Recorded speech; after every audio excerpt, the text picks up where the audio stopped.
A weary homeless mechanic, Harold Finn, becomes the victim of police brutality when Officer Dean Mercer slaps him outside the station for no reason.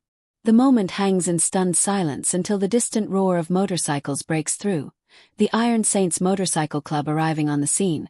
What happened next will prove that sometimes, a single act of kindness can outshine a world of power and pride. The morning sun hung low over the small town, painting the cracked pavement in dull gold. Outside the police station, Harold Finn, an old mechanic turned homeless wanderer, stood quietly, holding a chipped coffee cup that carried the last bit of warmth he owned. His beard was gray, his eyes soft but weary. He wasn't bothering anyone, just existing. Then came the sound, sharp, sudden, cruel. The blow echoed off the concrete like a gunshot. The cup fell, shattering, spilling brown liquid across Harold's worn shoes. He stumbled, confusion written across his weathered face. The man who struck him, Officer Dean Mercer, stood above him, his gloved hand still half raised, his chest heaving. The badge on his uniform glimmered under the sunlight, but in that moment it looked tarnished. Few passers-by froze. Nobody moved. Nobody spoke. The silence that followed was heavier than the slap itself. And then, far down the street, the faint growl of engines began to rise. But before we dive into what happens next, I'd love to know, where are you tuning in from today? Drop your country in the comment below and please like the video. Thank you. Now let's continue. The rumble grew louder, steady, powerful, deliberate. 5 motorcycles turned the corner, their engines rolling like distant thunder. The riders wore black leather vests marked with a blazing emblem, Iron Saints Motorcycle Club. At the front rode Ronan Hale, a broad-shouldered man with a salt and pepper beard and gray eyes that saw everything. His face was carved with experience, his presence both calm and commanding. When he saw Harold slumped against the curb, his boots slowed to a stop. Behind him came Gage, quiet and bald, tattoos winding up his neck, Tanner, tall and steady with a sun-faded vest, and the Brooks twins, Noah and Nate, former Marines who moved like they were still in formation. Engines idling, the 5 men surveyed the scene. Officer Mercer shifted, his confidence faltering under their gaze. "Move along," Mercer barked, trying to sound in control. "This is police business." Ronan didn't answer. He just kept walking forward. Ronan's boots echoed against the concrete, each step slow and deliberate. The other bikers followed, spreading slightly as they approached. Mercer straightened, but his voice wavered when he spoke again. "I said move along." Ronan stopped just a few feet away, his gaze unwavering. The street fell silent except for the faint purr of engines behind him. He looked down at Harold, who sat trembling, a thin trickle of blood running down his cheek.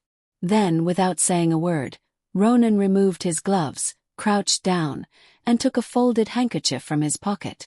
The world seemed to pause as Ronan Hale, a man built for storms, knelt beside the fragile old man. Gently, he dabbed the blood and dirt from Harold's cheek. The officer froze, unsure of what to do. Even the air felt still. When Ronan finished cleaning the wound, he reached into his vest and pulled out a worn $20 bill. He slipped it into Harold's jacket pocket and said softly, "Get yourself a warm meal, brother." Then, slowly, Ronan stood and turned toward Officer Mercer. "That badge," he said in a quiet, steady tone, "is supposed to protect people, not punish them.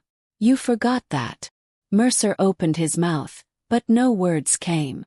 The sound of one of the motorcycles revving behind Ronan cut through the silence, a deep growl that made even the birds take flight. It wasn't a threat. It was a warning, a reminder that some things still mattered. The station doors swung open. Captain Lewis, an older officer with gray hair and a stern face, stepped outside. He scanned the scene, his young officer pale and trembling, the biker standing tall, the homeless man clutching a handkerchief like a lifeline. "What's going on here?" he demanded. Ronan didn't back down. His voice was low, but it carried weight. "One of your men forgot what that uniform stands for," he said. "You might want to remind him." Captain Lewis's expression darkened. He turned to Mercer, who now stood with his head down, shame washing over him. Behind Ronan, his brothers stood like a wall of quiet solidarity. No one spoke. No one moved. The balance of power had shifted completely. Ronan reached down and helped Harold to his feet. The old man's voice cracked as he whispered, "Thank you." Ronan shook his head gently. "You don't owe me thanks. You just deserve better than this." Then he turned to Mercer one last time. His tone remained calm, but his words hit hard. "You ever been hungry, officer? Ever slept under the rain and prayed for a stranger's kindness?" No. "Then maybe think before you look down on the man who has." Mercer didn't respond. His eyes fell to the ground. Ronan gave a small nod to his men. They turned back toward their bikes, leather creaking as they mounted. Engines ignited one by one, the sound swelling into a roar that rolled down the street like thunder. Before he put on his helmet, Ronan looked over his shoulder and said, "We all make choices. You made yours today. Make the next one better." Then they rode off, their engines fading into the distance, leaving only the echo of dignity behind. Silence fell over the station. Officers stood frozen, unsure what to do. Captain Lewis finally exhaled, his voice quieter now. "Get him inside," he said, nodding toward Harold. One of the officers, his face red with guilt, fetched a blanket and a cup of hot coffee. He placed it in Harold's hands without a word. Officer Mercer stood apart, staring at his own hands, the same ones that had struck an innocent man hours earlier. The red mark had faded, but the shame burned deeper. That night, as the sun dipped below the horizon, the security footage from the station was uploaded online. The clip lasted barely 2 minutes, but by dawn it had been viewed by millions. The world saw what had happened: an officer hitting a defenseless man and 5 bikers stepping in to remind him what justice looks like. But what people shared most wasn't the slap.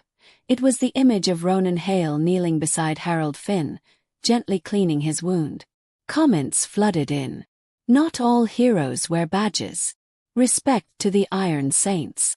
Kindness is strength." Donations poured in for Harold, enough to get him off the streets. The police department issued a public apology, and Officer Mercer was suspended pending investigation. Yet the true victory wasn't in punishment. It was in the message that spread, one act of compassion reigniting faith in humanity.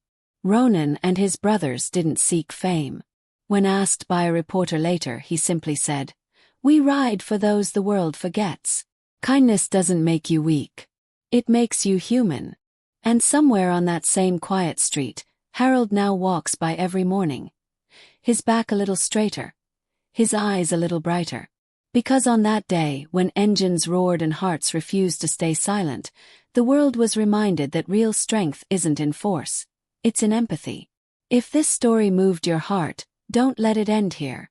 Subscribe to Echoes of Life Stories, where every tale reminds us that compassion still matters, that courage still exists, and that kindness can still change the world.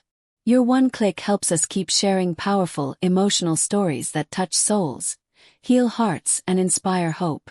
So before you scroll away, hit that subscribe button, give this video a like, and share it with someone who still believes in doing what's right. Because here at Echoes of Life Stories, we don't just tell stories.